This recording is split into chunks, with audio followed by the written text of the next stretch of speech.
வணக்கம் நண்பர்களே. நேற்று அண்ணன் திருமாவளவன் அவர்கள் ஒரு ஆடியோ ஒன்று வெளியிட்டிருக்கிறாங்க. ஆட்சிக்காக பதவிக்காக இந்த மாதிரி தாவைக்காக போயிட்டாங்க அப்படின்னு சொல்லி அவதூறுகள் பரப்பப்படுவதை முன் வச்சு அண்ணன் வருத்தப்பட்டு ஒரு வீடியோ ஒன்று, ஒரு வருத்தத்தோடு அந்த வீடியோ ஒன்று அண்ணன் வெளியிட்டிருக்கிறாங்க. இளைய சமுதாயம் ஒரு விஷயத்தை நல்லா தெரிஞ்சுக்கணும்.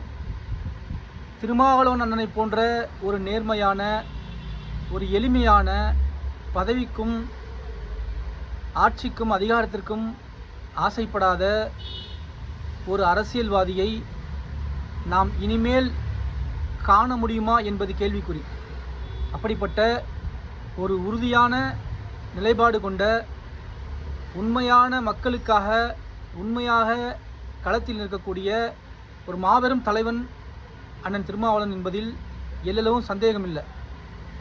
அதனால் அண்ணன் மேலே இருக்கக்கூடிய அவதூறுகள், அவருக்கு பதவிக்காகவோ பல வாய்ப்புகள், பதவிக்காக வேண்டி, ஆட்சிக்காக, அதிகாரத்துக்காக வேண்டி அவர்கிட்ட வந்து முறையிடாத ஆட்கள் கிடையாது.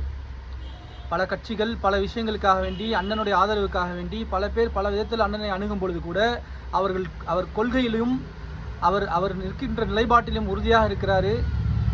அவரை யாரும் அவதூறு பேசாதீங்க. அவரை பற்றி படித்து தெரிந்து கொள்ளுங்கள்.